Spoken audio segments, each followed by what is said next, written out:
Florent Rodeau est avec nous à présent sur ce plateau pour le Journal des Sports. Bonsoir Florent. Bonsoir Aude. On va débuter avec du football et le tirage au sort des 8 groupes de la Ligue des Champions. Oui Aude, 3 clubs français étaient concernés par ce tirage au sort. Le PSG, Lyon et Monaco. On commence par les Parisiens. Quart de finaliste lors des 4 dernières saisons. Le PSG a hérité d'un groupe à sa portée avec les Anglais d'Arsenal, les Suisses du FC Bâle et les Bulgares de Ludogorets.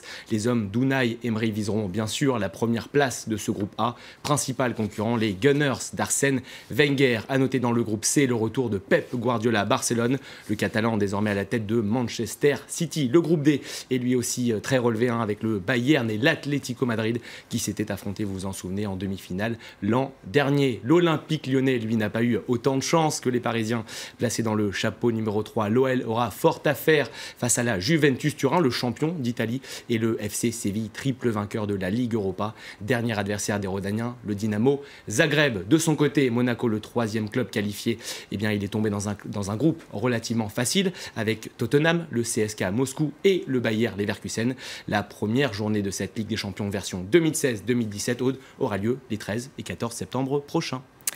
En Ligue Europa, Saint-Etienne a décroché ce soir sa qualification pour la phase de poule. Oui, victorieux 2-1 à l'aller sur la pelouse du Beitar Jérusalem au match aller. Les Verts ont fait match nul ce soir 0-0 face aux Israéliens. Une qualification obtenue à 10-11 après l'expulsion de leur gardien Stéphane Ruffier. Saint-Etienne rejoint donc Nice dans la compétition. Sachez également que West Ham a été éliminé. Dimitri Payet, l'un des héros bleus de cet été, ne verra donc pas la Coupe d'Europe cette saison. L'autre actualité de la journée en football, c'est la liste des 23 bleus justement retenus par Didier Deschamps pour les 2 matchs du mois de septembre. Oui, l'Italie tout d'abord en match amical, ce sera le 1er septembre et surtout la Biélorussie le 6, premier match de qualification pour la Coupe du Monde 2018 en Russie. Vous allez découvrir cette liste à l'antenne, vous noterez l'absence de plusieurs cadres. Hugo Lloris tout d'abord, il est blessé, le gardien d'équipe de France. Lassana Diarra et Hatem Ben Arfa n'ont pas été retenus non plus, tout comme Patrice Evra, sûrement la fin de la carrière internationale pour le latéral de la Juventus Turin. D'autres font leur retour, à l'image des Lyonnais. Lacazette et Fekir, ils sont en rouge, ceux qui reviennent sur votre écran. Varane également blessé et absent à l'Euro cet été. Plusieurs nouveautés dans cette liste avec les convocations du Lillois, Sébastien Corchia et du Monégasque Djibril Sidibé, lui qui était réserviste pour l'Euro. On écoute Didier Deschamps à propos de ces deux latéraux. C'est de jeunes joueurs, même si Djibril était déjà avec nous dans le groupe des 30 pour préparer l'Euro. Sébastien et lui n'ont pas d'expérience internationale avec l'équipe de France A, mais c'est 2 joueurs qui ont un potentiel intéressant. Donc eux aussi, ils seront amenés à avoir forcément du temps de jeu, de pouvoir prouver et démontrer leur qualité. Dominique Sévrac, journaliste au Parisien, était un peu plus tôt sur notre antenne. Il nous parle de ce renouvellement de génération au poste de latéral en équipe de France. On l'écoute. Didier Deschamps prépare l'avenir.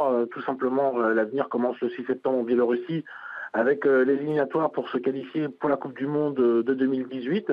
Et c'est vrai que ce sont des postes, les latéraux à gauche ou à droite, où il y avait plutôt des joueurs vieillissants.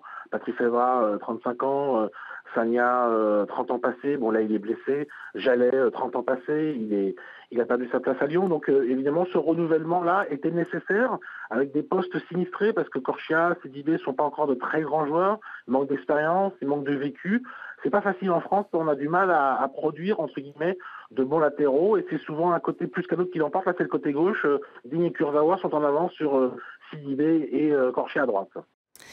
4 jours après la fin des Jeux Olympiques, c'est désormais l'heure des vacances pour la plupart des membres de l'équipe de France présente à Rio. Mais avant de s'envoler vers d'autres cieux, Florent, ils se sont arrêtés à votre micro. Oui, une délégation française bien sûr heureuse après ces 42 médailles records de Pékin battues, vous le savez.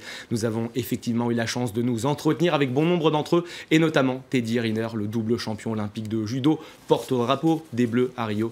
Il s'est confié sur son rôle auprès des jeunes. On écoute le français, désormais le judoka le plus titré de l'histoire. Je le fais naturellement, je reste moi-même. Si je peux faire naître des passions et des vocations dans la jeunesse ou dans les yeux de toutes ces personnes qui aiment le sport, pourquoi pas, c'est avec plaisir. En tout cas, moi, le message que j'aime bien délivrer qui est vrai, parce que souvent, quand on est jeune, on se dit « ouais », toujours les parents ils disent il faut travailler pour avoir ce qu'on mérite. Non, la vérité, elle est là, c'est la vérité. Si on veut devenir un champion, si on veut devenir un grand homme dans cette société, il faut se donner les moyens de ses ambitions, de ses rêves. Il ne faut rien lâcher, il faut se dire que rien, il n'y a pas de limite, il n'y a pas de montagne trop haute. Tout est possible. Il n'y a que la lune et le soleil qui sont trop hauts.